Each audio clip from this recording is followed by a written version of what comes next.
은혜가 풍성한 구원의 하나님, 참회의 심령의 평안을 주시옵고 죄악과 허물을 용서하여 주소서.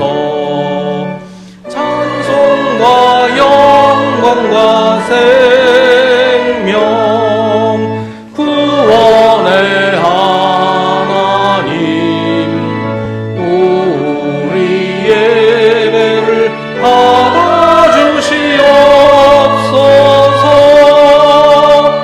상약한 심령을 굳게 세워주시고 우둔한 마음을 지혜롭게 하시고 주의 뜻 받들어 참되게 살아가며 주 말씀 따라서 용감하게 하소서.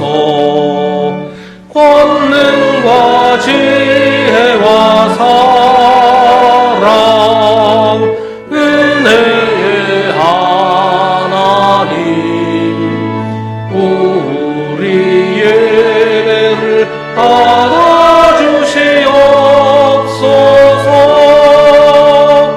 주 앞에 나올 때 우리 마음 기쁘고 그 말씀 힘되어 새 희망이 솟는다. 고난도 슬픔도 이기게 하시옵고 영원에 기대어 살아가게 하소서. 우리의 자랑과 기쁨,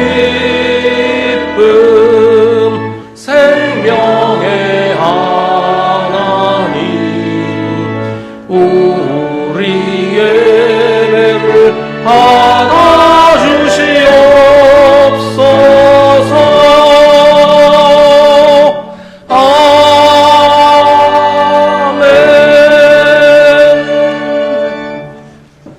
예수께서 세례를 받으시고 곧 물에서 올라오셨다. 그때 하늘이 열렸다. 그는 하나님의 영이 비둘기같이 내려와 자기 위에 오는 것을 보셨다. 그리고 하늘에서 소리가 나기를 이는 내가 사랑하는 아들이다. 내가 그를 좋아한다 하였다. 아멘.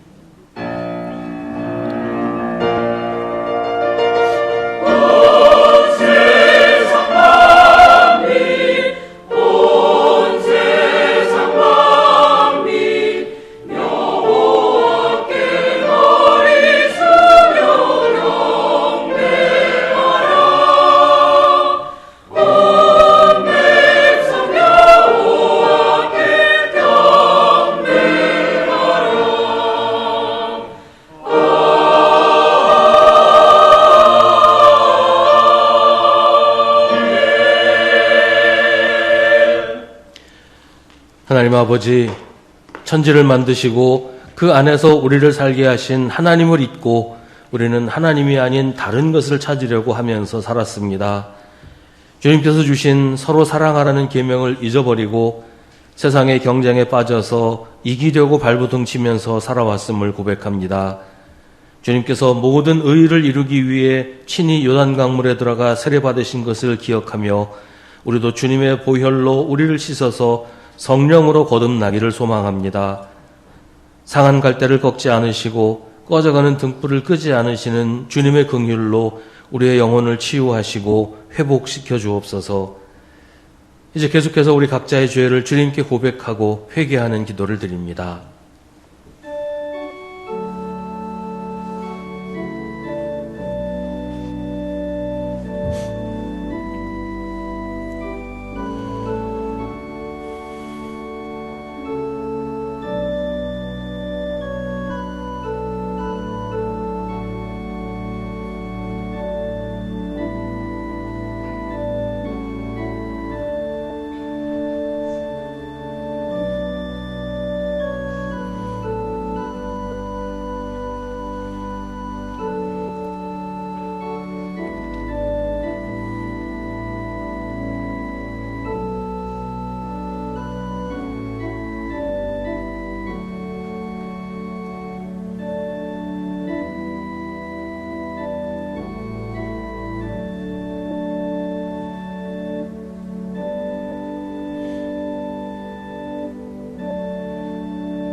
그리스도께서 교회를 위하여 자신을 내주신 것은 교회를 물로 씻고 말씀으로 깨끗하게 하여서 거룩하게 하시려는 것이며, 티나 주름이나 또 그와 같은 것들이 없이 아름다운 모습으로 교회를 자기 앞에 내세우시려는 것이며, 교회를 거룩하고 흠이 없게 하시려는 것입니다. 주님의 은혜로 우리는 정결하게 되었습니다. 아멘. 사도신경으로 우리의 신앙을 고백하겠습니다. 나는 전능하신 아버지 하나님 천지의 창조주를 믿습니다. 나는 그의 유일하신 아들 우리 주 예수 그리스도를 믿습니다. 그는 성령으로 잉태되어 동정녀 마리아에게서 나시고 본디오 빌라도에게 고난을 받아 십자가에 못 박혀 죽으시고 장사된 지 사흘 만에 죽은 자 가운데서 다시 살아나셨으며 하늘에 오르시어 전능하신 아버지 하나님 우편에 앉아 계시다가 거기로부터 살아있는 자와 죽은 자를 심판하러 오십니다. 나는 성령을 믿으며 거룩한 공교회와 성도의 교제와 죄를 용서받는 것과 몸의 부활과 영생을 믿습니다. 아멘. 성시교독은 주보에 있는 시편 29편 말씀입니다. 하나님을 모시는 권능 있는 자들이 권능 있는 자들아 영광과 권능을 주님께 올려드리고 또 돌려드려라.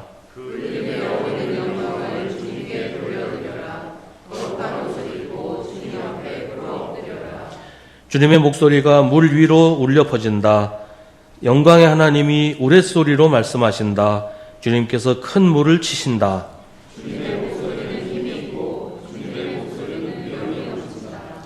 주님의 목소리가 광야를 흔드시고 주님께서 가데스 광야를 뒤흔드신다.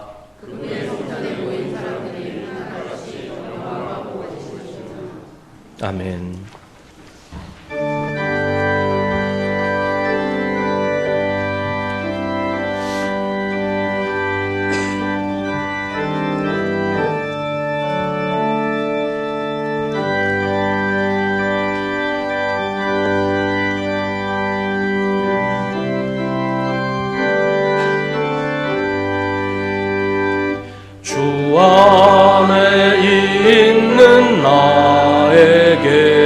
딴 근심이 있으랴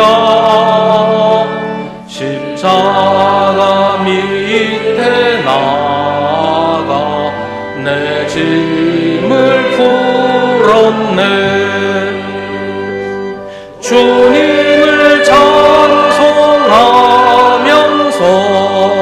할렐루야 할렐루야.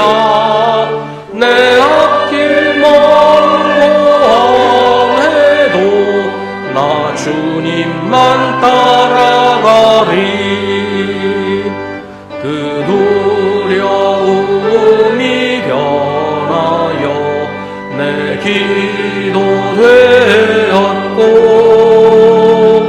전날의 한숨 변하여 내 노래 되었네.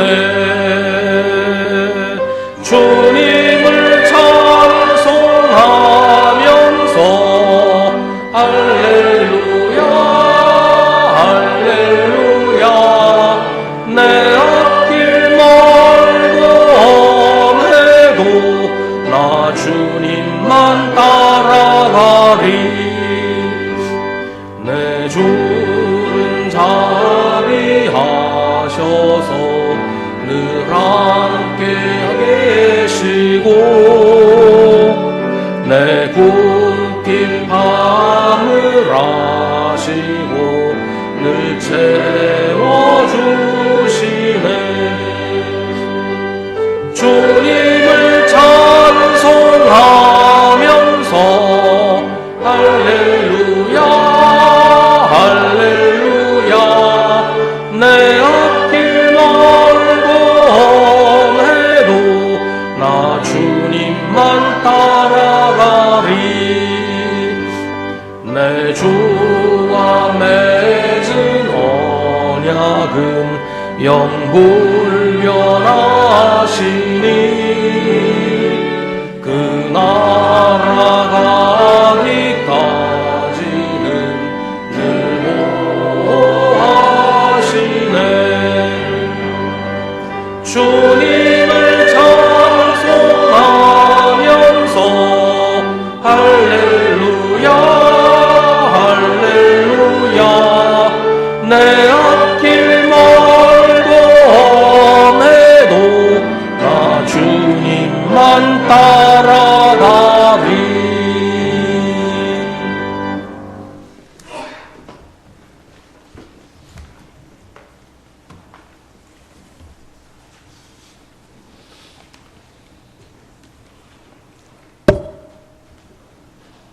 온 우주 만물을 창조하신 하나님 아버지, 오늘도 저희들을 주님 전으로 불러주심을 감사드립니다. 지난 한 주간에도 주님 보호하심 가운데 살게 하시고 오늘 이 시간 마음과 뜻을 다해 예배하게 하시니 찬양과 영광을 드립니다. 하나님 아버지, 새해를 시작하며 많은 계획을 세워 다짐을 하였지만 여전히 연약하고 부족한 저희의 모습을 주님 앞에 내려놓습니다. 말과 행동, 생각 속에서 주님의 뜻보다 앞섰던 교만과 사랑하지 못했던 모습들을 용서하여 주옵소서. 예수 그리스도의 보혈로 깨끗하게 씻어주시고 다시 주님을 의지하며 살아가게 하옵소서. 하나님, 이 새해가 저희의 힘이 아니라 주님의 말씀 위에 굳게 서는 한 해가 되게 하옵소서. 어려운 상황 속에서도 믿음으로 선택하며 기도로 하루를 시작하며 말씀으로 삶을 인도받는 성숙한 믿음으로 살아가게 하옵소서. 주님의 몸된 수송께를 위하여 기도드립니다. 주님께서 세우신 교회, 믿음의 복음을 전하는 역할을 감당하게 하시고 모든 예배와 사역 위에 성령 충만하게 하옵소서. 담임 고현영 목사님과 모든 사역자들에게도 영육 간의 강건함과 지혜를 허락하시고 어렵고 힘든 사역의 사명을 잘 감당케 하옵소서. 하나님 아버지, 추운 겨울 날씨에도 성도들의 건강도 지켜주시옵고 아픈 몸과 정신적인 아픔의 마음의 병도 성삼위일체 하나님께서 안수하시어 치유의 역사가 있기를 간절히 원하옵나이다. 나라와 민족을 위해 기도드립니다. 혼란과 갈등 속에서도 하나님의 공의와 정의가 세워지게 하시고 위정자들에게 지혜와 책임을 주셔서 국민들을 보살피며 정직한 생각과 진실된 마음을 가질 수 있도록 인도하여 주옵소서. 연약하고 소외된 백성들을 주님께서 위로하여 주옵시고 우리 또한 이웃을 사랑으로 돌아보게 하옵소서. 오늘도 선포되는 말씀 위에 하나님께서 함께하여 주시옵고 말씀을 듣는 저희들의 마음이 열려 믿음의 변화로 이어지게 하옵소서. 예배를 위하여 찬양을 드리는 찬양대원들 위해 함께하시며 은혜의 찬양 하나님 영광 받으시옵소서. 모든 말씀 우리를 구원하신 예수님 이름으로 기도드립니다. 아멘. 하늘에 계신 우리 아버지, 아버지의 이름이 거룩하게 하시며 아버지의 나라가 오게 하시며 아버지의 뜻이 하늘에서와 같이 땅에서도 이루어지게 하소서. 오늘 우리에게 일용할 양식을 주시고 우리가 우리에게 잘못한 사람을 용서해 준 것 같이 우리 죄를 용서하여 주시고 우리를 시험에 빠지지 않게 하시고 악에서 구하소서. 나라와 권능과 영광이 영원히 아버지의 것입니다. 아멘.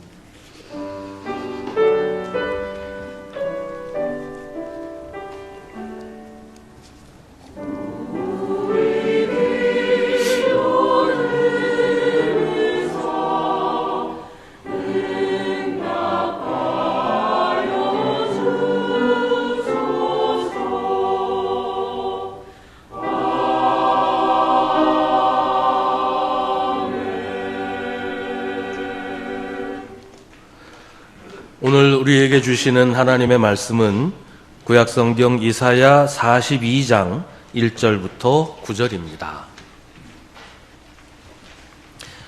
이사야서 42장 1절부터 9절의 말씀입니다.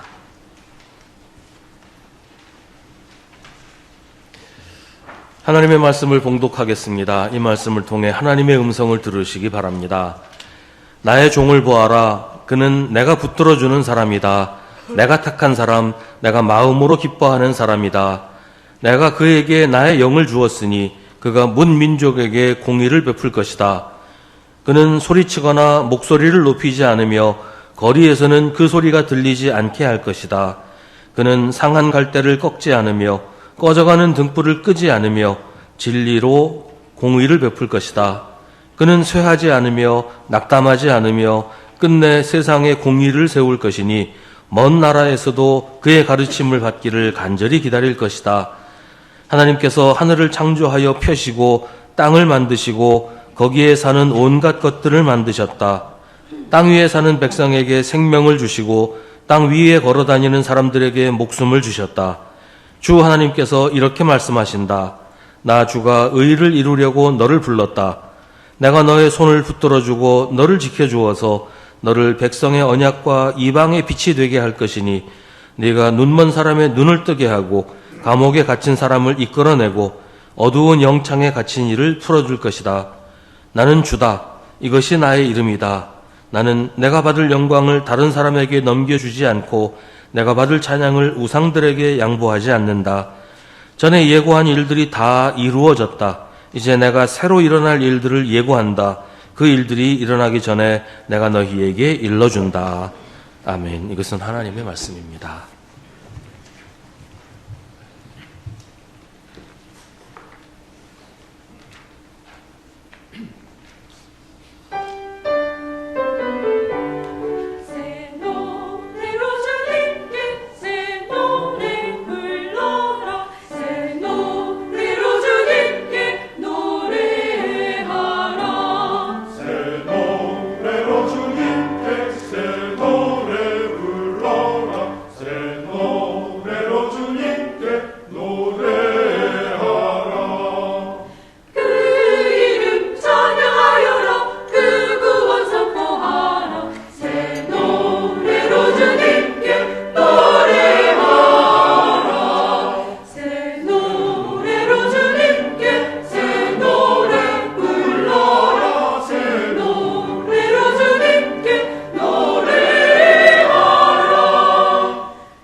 신약은 구약의 성취라고 말합니다.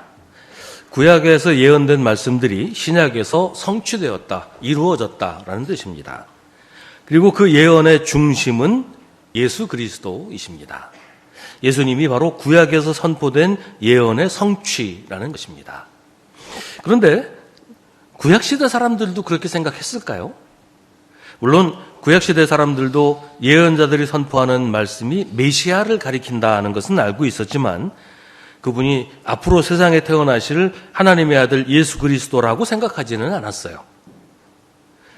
사람들은 메시아가 자기들의 시대에 나타날 것이라고 믿었습니다. 예언을 듣는 사람들뿐만 아니라 예언을 선포하는 예언자 자신들도 그랬어요. 그래서 이사야는 이스라엘을 바빌로니아에서 해방시켜서 고향으로 가게 한 페르시아의 고레스 황제를 메시아라고 부릅니다.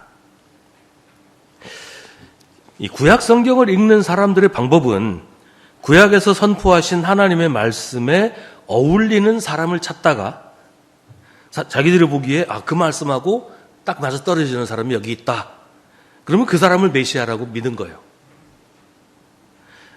예를 들면 오늘 우리가 읽은 말씀에서 말하는 하나님의 종에 대한 이야기를 들으면 이제 여기서 묘사하고 있는 모습과 비슷한 사람을 막 찾아요. 찾아서 이 사람이 참 비슷해. 그럼 그 사람을 메시아라고 믿었다는 거죠. 먼저 메시아의 모습을 알고 있으면서 그 모습을 표준으로 해서 그 표준에 맞는 사람을 찾아냈다라는 것입니다. 근데 신약은 그 방향이 거꾸로예요.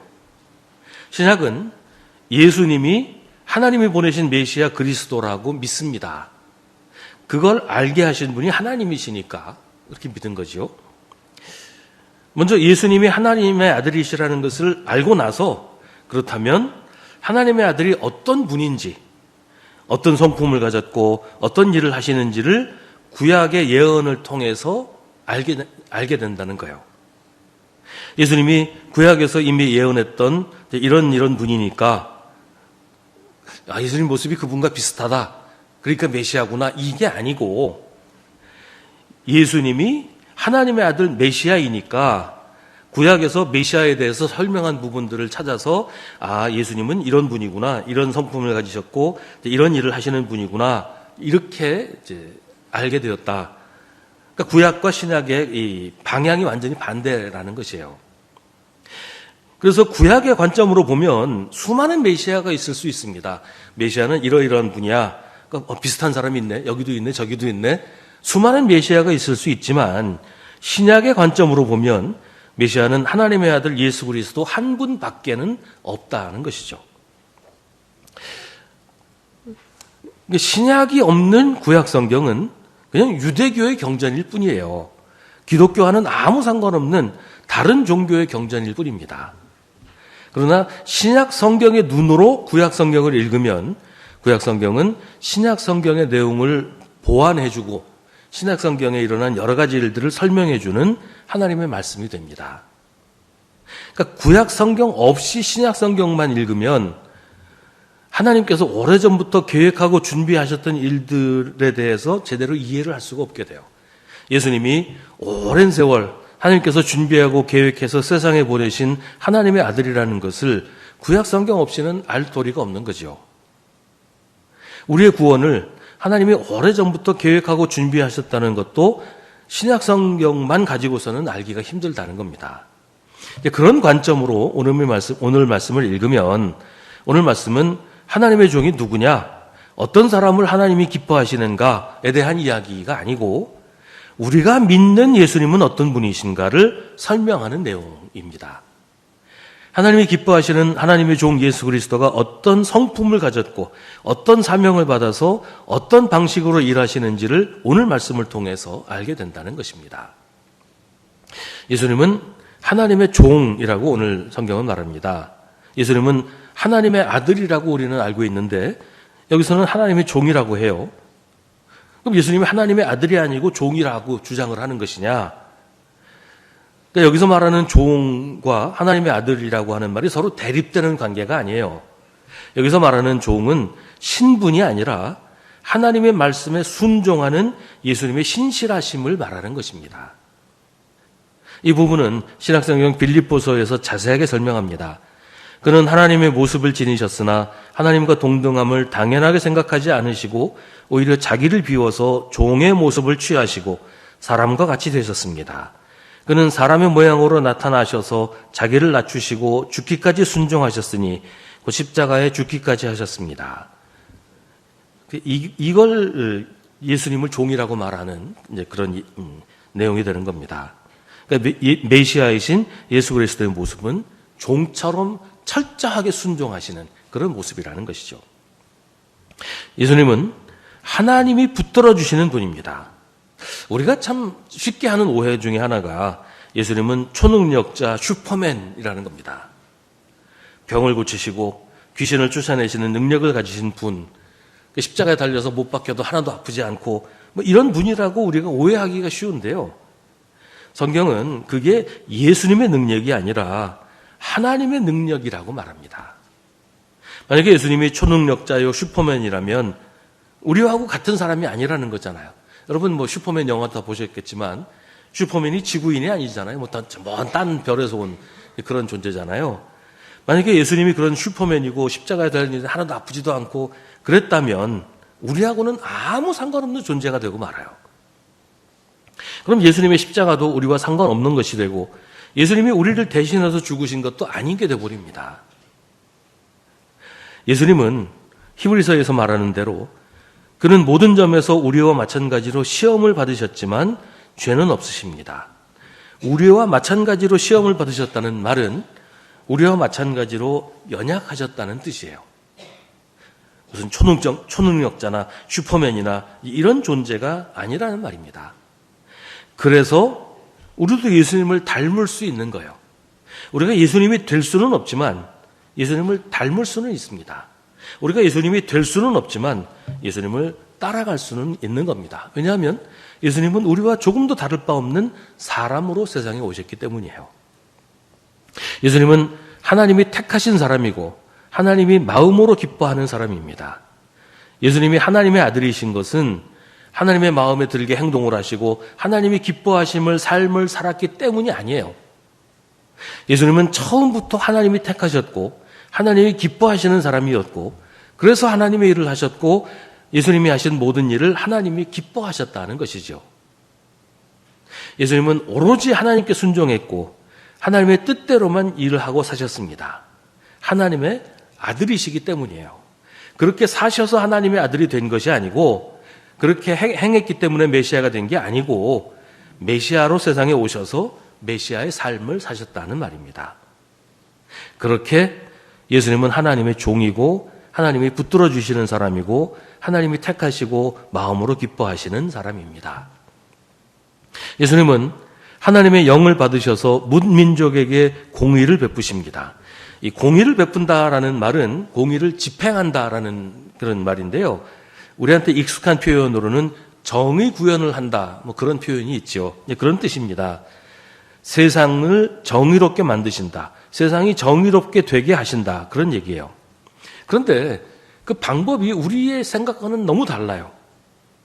2절과 3절은 메시아가 정의를 이루는 방식에 대해 설명하는데요. 그는 소리치거나 목소리를 높이지 않으며 거리에서는 그 소리가 들리지 않게 할 것이다.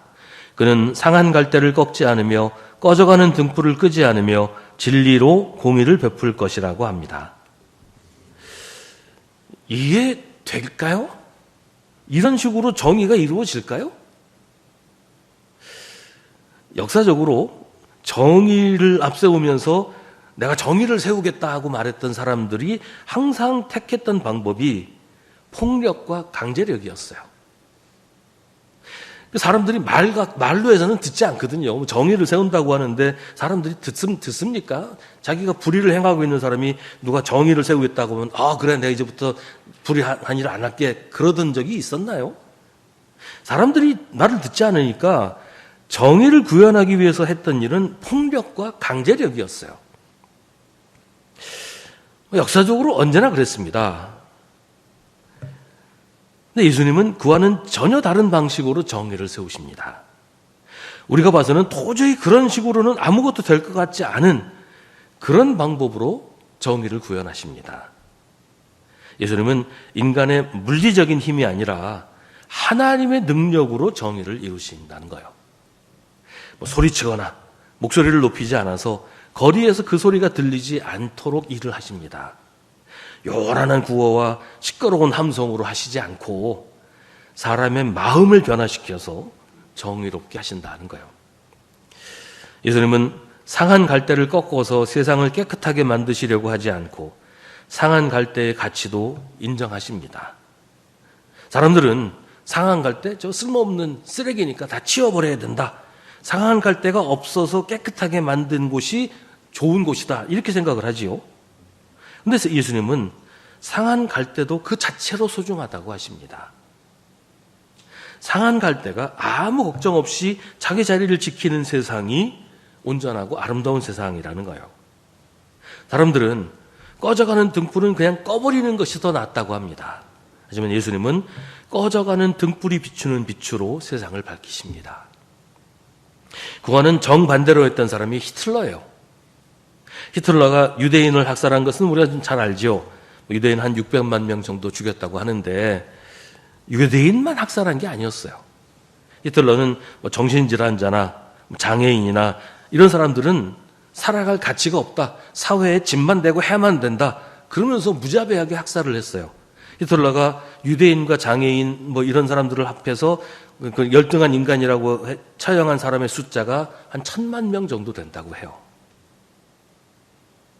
근데 정말 안타까운 것은 지금도 히틀러가 했던 그 방식대로 해야 된다고 주장하는 사람들이 너무 많다는 거예요.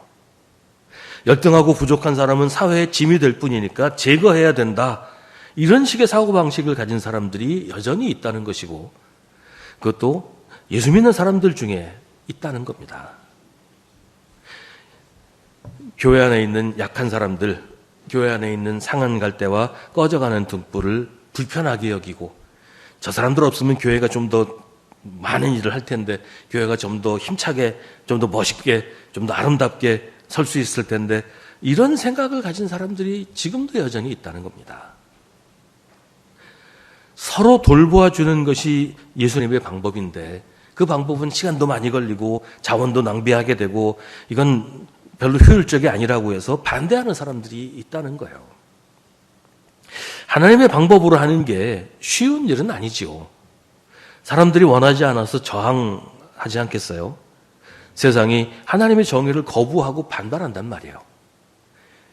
그럴 경우에 사람들은 가장 확실하고 빠른 방법이 폭력과 강제력이라고 생각합니다. 역사적으로 교회도 늘 그래왔어요. 하지만 그런 식으로 정의가 이루어졌던 적이 단 한 번이라도 있었나요? 역사적으로 그런 적은 한 번도 없었어요. 폭력은 또 다른 폭력을 가져올 뿐이고, 또 다른 차별과 또 다른 불평등을, 그러니까 또 다른 불의를 가져올 뿐이에요. 예수님의 방법은 사람들에게 환영받지 못합니다. 그건 너무 나약하고 무력하다고 생각하니까요. 그래서 사람들은 예수님의 방식이 먹히지도 않고 쉽게 포기하게 될 거라고 생각해요. 하지만 예수님은 쇠하지 않으며 낙담하지 않으며 끝내 세상에 공의를 세우실 것입니다. 하나님의 방식이 옳다는 것을 증명하실 것입니다. 폭력과 강제는 잠시는 효과가 있을지 모르지만 결코 오래가지 못합니다. 그건 정의를 세우는 일이 아니라 그냥 폭력일 뿐이니까요. 예수님이 하신 일은 정의가 무엇인지를 보여주시고 그 정의를 사람들의 마음에 심어주는 것이었어요. 예수님은 지치지 않으시고 낙심하지 않으십니다. 포기하지 않고 중단하지 않으십니다. 사람들이 보기에는 답답하지요. 저런 식으로 어느 세월에 세상을 정의롭게 만들고 저런 식으로 어느 세월에 하나님의 뜻을 이루겠냐. 전 정말 어리석기 짝이 없는 일이다. 하지만 정의는 정의로운 방법으로만 이루어질 수 있습니다. 하나님의 일은 하나님의 방법으로만 이루어집니다. 예수님은 쉽고 빠르고 확실해 보이는 길을 버리고 하나님의 방법으로, 하나님의 능력으로 하나님의 뜻을 이루십니다. 이 세상은 하나님이 만드셨어요. 하늘의 별과 지구만 만드신 게 아니고 그 안에 사는 사람들과 사람들이 모여서 만든 사회도 하나님이 만드셨어요. 5절은 하나님께서 하늘을 창조하여 펴시고 땅을 만드시고 거기에 사는 온갖 것들을 만드셨다. 땅 위에 사는 백성에게 생명을 주시고 땅 위에 걸어다니는 사람들에게 목숨을 주셨다고 합니다. 이렇게 모든 것을 하나님이 만드셨는데 하나님이 만드신 세상은 하나님의 방식으로 움직입니다. 사람들이 하나님의 뜻을 거스르고 그 뜻대로 살지 않아서 자꾸 문제가 생기는 것이지요. 그래서 예수님이 하나님의 방식으로 하나님의 정의를 이루십니다. 예수님이 끝내 세상에 하나님의 정의를 이루시는 것은 하나님께서 함께 하시면서 힘 주시기 때문입니다. 6절과 7절은 말합니다. 나 주가 의를 이루려고 너를 불렀다. 내가 너의 손을 붙들어주고 너를 지켜주어서 너를 백성의 언약과 이방의 빛이 되게 할 것이니 내가 눈먼 사람의 눈을 뜨게 하고 감옥에 갇힌 사람을 이끌어내고 어두운 영창에 갇힌 이를 풀어줄 것이다. 이사야 9장 1절과 2절은 선포합니다. 어둠 속에서 고통받던 백성에게서 어둠이 거칠 날이 온다.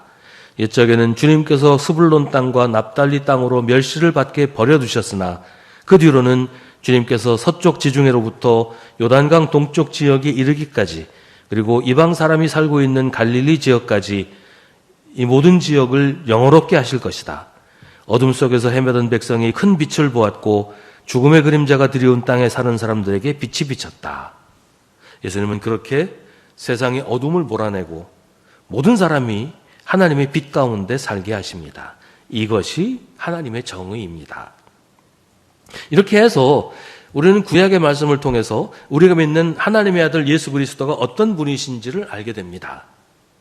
복음서를 통해서 예수님이 하나님의 아들이시라는 것을 알게 되었다면 구약의 말씀을 통해서 예수님이 어떤 분인지 예수님의 성품과 예수님의 모습을 알게 됩니다.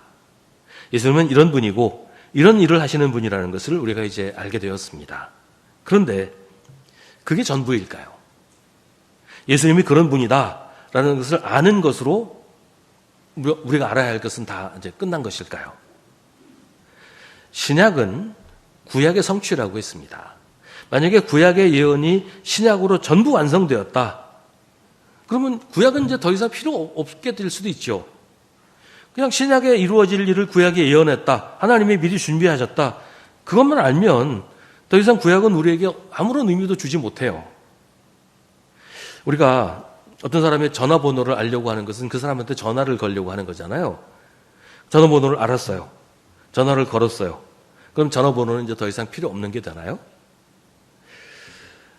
누군가한테 우리가 전화를 걸면 거기서 새로운 이야기가 시작이 됩니다.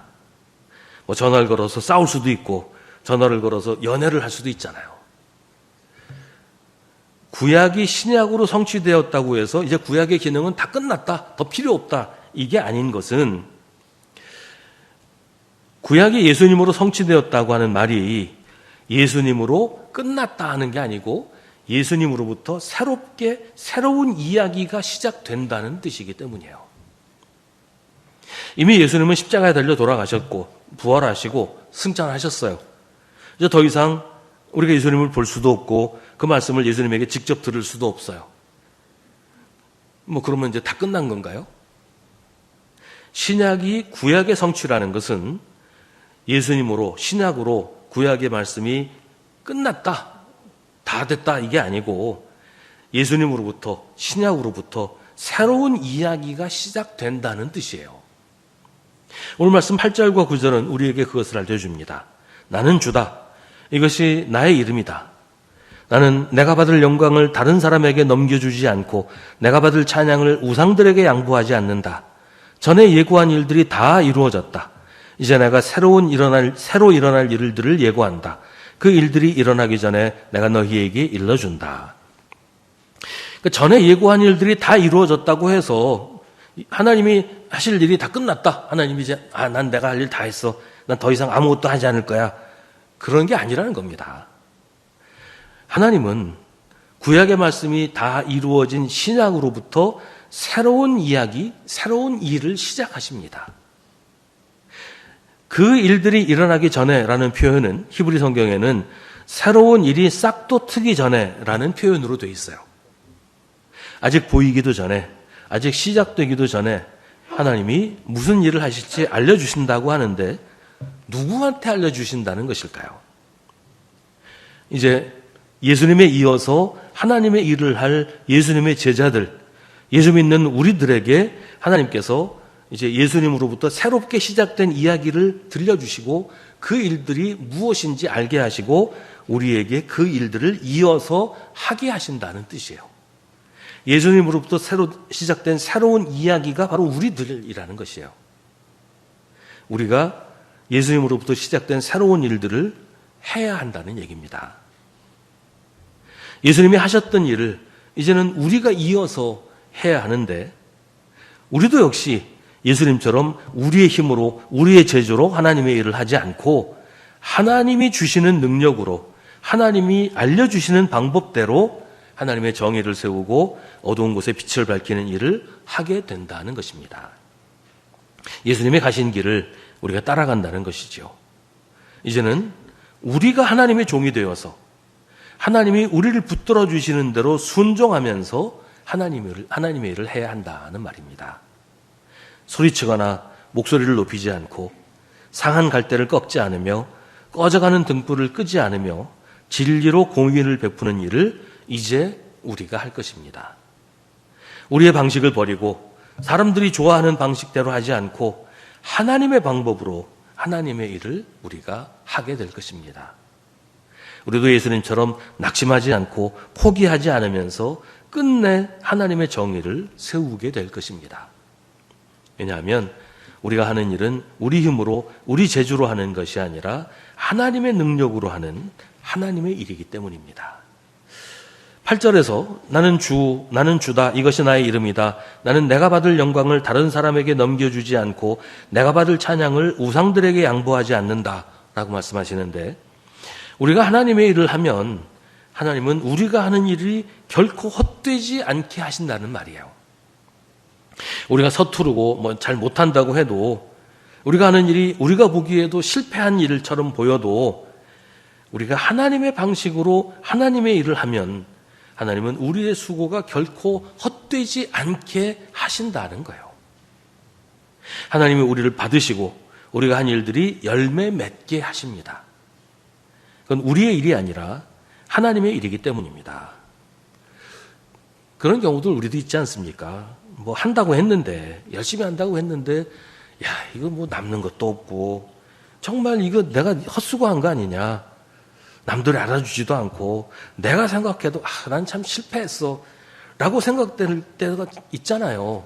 그런데, 우리가 기도하면서, 정말 내가 하나님의 일을 한다는 마음으로, 하나님이 내게 주신 사명을 예수님이 그러셨던 것처럼 우리도 순종하면서 감당하면서 했던 그 모든 일은 결코 실패하지 않는다는 겁니다. 헛되지 않다는 거예요. 하나님이 하시는 일은 하나님께서 거두신다는 겁니다. 사실 따지고 보면 예수님 보세요. 예수님이 대단히 성공하신 분은 아니잖아요. 12제자 가운데 하나는 실패했고, 하나는 배신해서 예수님의 등 뒤에서 칼을 찔렀고, 하나는 사람들 앞에서 나 예수라는 사람 몰라라고 큰 소리 치기도 했고. 근데 예수님이 실패했나요?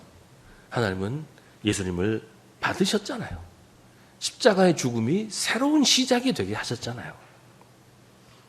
우리가 예수 믿는 사람으로 살면서 그래도 하나님 말씀대로 순종하려고 하고 하나님의 영광을 위해 일하려고 하면 모든 것은 하나님이 이루어 주십니다. 하나님이 완성하십니다. 그는 쇠하지도 않고 낙담하지도 않으면서 끝내 세상에 하나님의 정의를 세우게 될 것입니다. 우리가 하는 것이 아니라 하나님이 하신 하나님의 일이기 때문입니다. 그래서 하나님께서 그 영광과 찬양을 누구에게 넘기지 않고 받으신다고 말씀하시는 거예요. 이제 우리는 예수님이 가신 길을 가고 예수님이 하신 일을 하는 그리스도인입니다. 우리가 하나님의 일을 하면 우리는 결코 실패하지 않습니다. 우리가 우리 삶을 하나님께 맡기면 우리 인생은 결코 헛되지 않습니다. 하나님은 실패하지 않으시고 하나님은 헛수고하는 법이 없으십니다. 우리가 예수를 믿고 하나님의 뜻대로 하나님의 일을 하면 우리는 하나님의 종이고 하나님이 붙들어 주십니다. 우리는 하나님이 택한 사람이고 하나님이 기뻐하는 사람입니다. 혹시 우리가 상한 갈대와 같더라도 꺼져가는 불빛처럼 그저 희미한 불만 깜빡이고 있더라도 우리는 하나님이 기뻐하는 사람입니다. 우리의 능력과 상관없이 하나님의 뜻은 끝내 이루어질 것입니다. 하나님은 우리를 통해 영광을 받으시고 찬양을 받으십니다. 모든 일은 하나님이 완성하십니다. 바로 그 일을 예수님이 하셨고 이제 우리가 하는 겁니다. 우리 삶은 구약에서 예언한 하나님의 말씀을 이루는 것입니다. 예수님이 우리 앞서 그렇게 하셨던 것처럼. 기도하겠습니다. 오늘 우리에게 주신 하나님의 말씀을 깊이 묵상하십시오. 이 말씀을 통해 지금 우리에게 말씀하시는 하나님의 음성을 들으십시오.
사랑하는 하나님, 우리에게 주 예수 그리스도의 위엄과 능력을 보여주시고 한없는 평화와 소망으로 살게 하시니 감사합니다.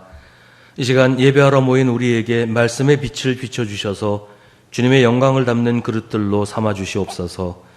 주님께서 구름 가운데서 모세를 부르시고 율법과 계명을 주셨던 것처럼 오늘 우리도 복된 말씀으로 가르치시니 감사합니다. 우리 교회가 세상의 헛된 지혜에 흔들리지 않고 오직 주님만을 경외하고 섬기며 주님 앞에 영과 진리로 예배하는 공동체가 되게 하여 주옵소서. 예수님의 이름으로 기도합니다. 아멘.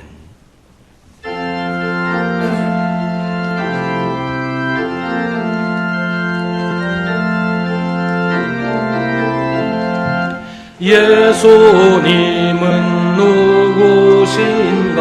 오는 자의 위로와 웃는 자의 풍성이며 천한 자의 높음과 잡힌 자의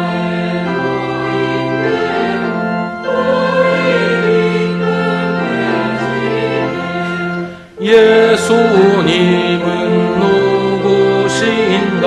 약한 자의 강함과 눈먼 자의 빛이시며 병든 자의 고침과 죽은 자의 부활되고 우리 생명 되시네. 예수님은 누구신가? 추한 자의 정함과 죽을 자의 생명이며 죄인들의 중보와 멸망자의 구원되고 우리 평화 되시네. 예수님은 누구신가? 온 교회의 머리와 온 세상의 구주시며 모든 왕의 왕이요 심판하실 주님 되고 우리 영광 되시네.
아멘.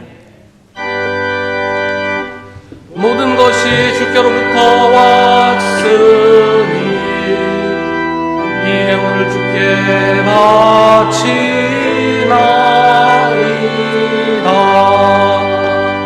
아멘.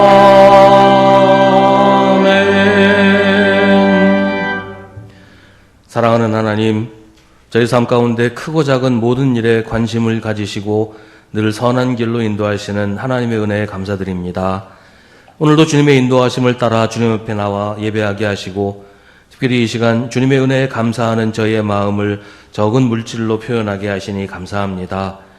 주님께 받은 은혜를 저희 혼자 독점하지 않게 하시고 교회를 통해 많은 사람들과 나눌 수 있게 하시니 더욱 감사드립니다.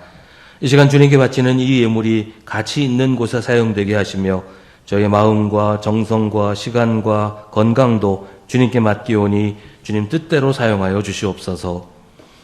겨울입니다. 활동하기에 여러 가지 불편한 일들이 많고 어려움을 겪는 이들도 있습니다. 저희를 기억하시고 보살펴 주셔서 추위로 인해 건강을 해치는 이들이 없도록 돌보아 주시기를 간절히 기도드립니다. 성도들 가운데 연로하시고 건강이 쇠약해지신 분들이 계시는데 주님께서 강건하게 하시고 주님이 주신 생명이 다하는 순간까지 주님과 동행하다가 주님 부르실 때 기쁘게 달려갈 수 있도록 지켜주시고 인도하여 주시옵소서. 여러 가지 모양으로 힘들어하고 아파하는 우리 성도들 주님께서 다 아시오니 그 모든 일들이 주님의 은혜로 바뀌어 주님께 늘 감사하며 찬양하는 그런 삶이 되도록 주님께서 인도하여 주시옵소서. 한 주간의 생활이 또 시작됩니다. 주님께서 지켜주시고 인도해 주셔서 복된 한 주간이 되게 해주시며 주님께 영광 돌리며 주님께 감사하는 저희들의 생활이 되게 해주시옵소서. 예수님의 이름으로 기도하옵나이다. 아멘.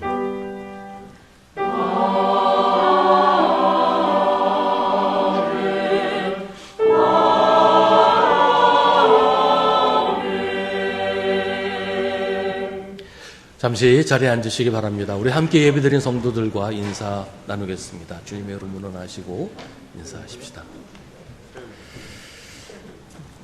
매일 저녁 9시에 교회를 위해서 기도하실 때 이번 한 주간은 우리 교회가 서로 섬기는 교회가 되도록 기도해 주시기를 바랍니다. 예배 후에 공동의회를 합니다. 우리 수원교회에 등록된 모든 세례교인, 입교인들은 공동의회 회원이기 때문에 모두 공동의회에 참석하시기를 바랍니다. 안건은 2025년 결산과 2026년 예산입니다. 공동의회 후에 선교회별로 선교회 모임을 하시기 바랍니다. 선교회별로 각자 결정해서 하시면 되겠습니다. 너무 늦어서 하기 힘들다고 하시는 분은 선교회 자체적으로 결정하시면 되겠습니다. 다음 주일 오후 1시 30분에는 주일 선교 공부를 합니다. 청년부 겨울 수련회가 이번 주 토요일 주일 대부도에서 진행됩니다. 청년부 수련회를 위해서 기도해 주시기 바랍니다. 2025년에 성경 일독하신 분 성경 읽기표를 내주시길 바랍니다. 혹시 성경 읽기표가 없으시면 메모를 하시거나 아니면 문자를 저한테 보내셔서 제가 알도록만 하시면 되겠습니다. 기부금 납입 증명서 필요하신 분은 신청서를 내주시기를 바라고요. 발급된 증명서는 저 헌금 봉투 꽂는 그 함에 꽂아 놓으니까 가져가시면 되겠습니다. 유아부를 다시 시작하려고 합니다. 유아가 있으신 가정에서는 아이를 유아부한테 맡기시고 예배에 참석하시면 되겠습니다. 조인환 목사님에게 자세한 내용은 문의하시면 되겠습니다. 1월 16일 주일 공동 식사는 소망교구에서 1월 18일 주일 공동 식사는 소망교구에서 준비합니다. 2월 1일 주일 공동 식사는 사랑교구에서 준비합니다. 유병문 권사님께서 김치 20kg 기증해 주셨습니다. 감사드립니다. 지난주에 교회 일람을 나눠드렸는데요. 혹시 오해하시는 분이 계실까봐 좀 설명을 드리면 교회 일람은 교인 명부가 아닙니다. 전교인 이름 다 기록해 놓은 게 아니고 2026년에 교회에서 임명하는 봉사자들 이름이 올라가는 겁니다. 그러니까 교회 일람에 자기 이름이 없다고 우리 교회는 아니다 이게 아니고 올해 봉사자들 이름을 기록해 놓은 일람이니까 그렇게 이해하시면 되겠습니다. 교회 일람은 교인 명부가 아니다라는 것 좀 기억하시기를 바랍니다. 우리 이 시간에 함께 중보의 기도를 드리겠습니다. 오늘은 졸업하고 진학하는 학생들을 위해서 기도하겠습니다. 졸업하고 새로운 사회나 학교로 나가는 학생들, 또 진학하는 학생들, 하나님께서 정해주신 길로 잘 갈 수 있도록, 새로운 환경에서 잘 적응해서 자기 맡겨진 일 잘 할 수 있도록 졸업하고 진학하는 학생들을 위해서 함께 기도하겠습니다.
모두 자리에서 일어나시기 바랍니다.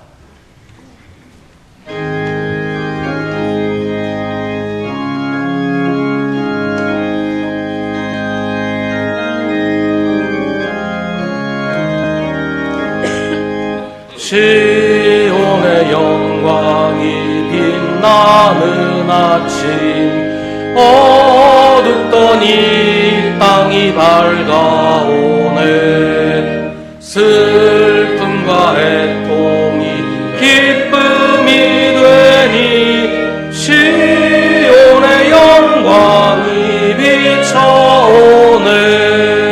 시온의 영광이 빛나는 아침, 매였던 종들이 돌아오네.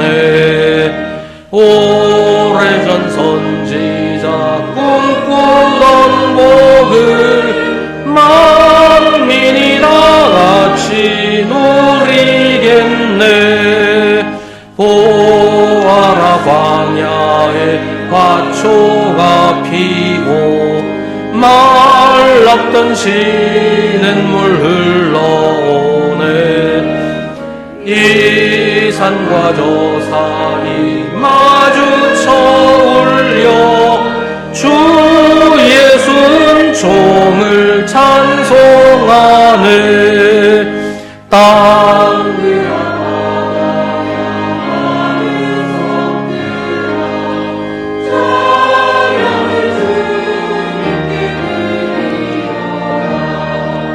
싸움과 죄악이 가득한 땅에 찬송이 하늘에 사무치네.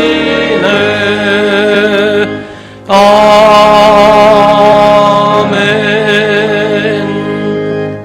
하나님이 주시는 말씀을 가지고 주님의 이름으로 세상에 나아갑시다. 주 예수 그리스도의 은혜와 하나님의 사랑과 성령의 사귐이 주님 앞에 나와 예배하는 사랑하는 우리 모든 성도들과 주님이 사랑하시는 우리 수송교회와 이 나라 이 백성 위에 항상 함께 하시기를 간절히 축원하옵나이다. 아멘.